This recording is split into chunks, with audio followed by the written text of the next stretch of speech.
Assalamualaikum warahmatullahi wabarakatuh. Salam sejahtera dan salam madani. Bak kata pepatah, tak kenal maka tak cinta. Jadi, izinkan saya memperkenalkan diri. Nama saya Muhammad Fatih bin Ahmad Zanurski dan saya berumur 9 tahun. Saya merupakan anak didik di Sekolah Bahasa Air Mabau. Sekolah saya terletak di Jasin Melaka. Kod sekolah saya ialah MBA 1079. Hobi saya pada masa lapang ialah baca buku dan bermain permainan video. Manakala cita-cita saya ingin menjadi seorang pakar bedah. Dalam video ini, saya merasa amat teruja untuk kongsi sebuah buku cerita yang saya baca, iaitu buku yang berjudul Nenek Bercerita, Rasulku Ikutanku. Di dalam buku ini, terdapat banyak isu menarik. Jadi, ayo kita nonton. Buku ini adalah hasil tulisan oleh penulis wanita bernama Ummu Hani Abu Hassan yang diterbitkan pada tahun 2013 oleh Galagi Ilmu Sendirian Berhad. Buku menarik ini mengandungi halaman bercetak ilustrasi yang berwarna-warni untuk disesuaikan bagi pembaca cilik seperti saya. Ia berharga RM20 untuk semenanjung Malaysia dan RM22 untuk Sabah dan Sarawak. Buku ini merupakan himpunan cerita daripada siri bercerita dalam majalah Asuh.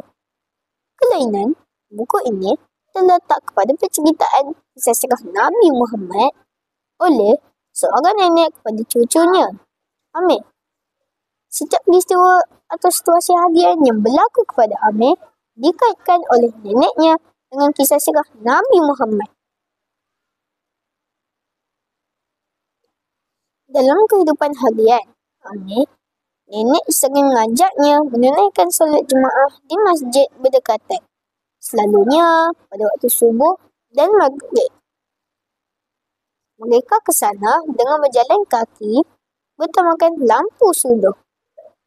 Sepanjang perjalanan, nenek sering mengingatkan Amir tentang pahala yang akan diperolehi setiap kali melangkah ke masjid. Namun, nenek berasa sangat sedih kerana tidak ramai orang yang ke masjid berbanding ketika bulan Ramadan. Bagi Amir, jika ada lampu-lampu jalan, barangkali suasana lebih cerah dan memudahkan jemaah untuk ke masjid. Nenek berkata, lampu-lampu suduh bukanlah penyebab masjid menjadi sepi, tetapi manusialah yang perlu berjuang melawan hawa nafsunya. Hari ini, manusia sibuk dengan urusan dunia hingga melupakan urusan akhirat. Setiap peristiwa atau situasi harian yang berlaku kepada Amir dikaitkan oleh neneknya dengan kisah sirah Nabi Muhammad. Jalan cerita tentang kisah Amir banyak berkaitan dengan kehidupan saya sendiri.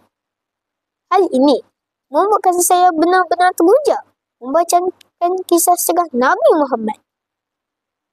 Gaya bahasa yang mudah, muka sedikit berwarna, dan watak-watak ilustrasi comel sesuai bagi pembaca cilik seperti saya.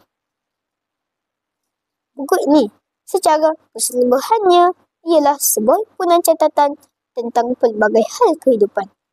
Melalui catatan-catatan pendek ini, penulis mengajak pembaca bersama-sama mengimbas kembali dan mengenang beberapa isu dalam kehidupan kita. Kelebihan yang terkandung dalam buku ini ialah jalan ceritanya ringkas tetapi banyak memberi manfaat kepada orang lain. Pengajaran yang saya peroleh daripada buku ini, jangan sesekali berbuat jahat kepada orang lain seperti air susu dibalas dengan air tuba. Kita seharusnya sentiasa berbuat baik dan hidup biarlah memberi manfaat kepada orang lain. Sekian, terima kasih.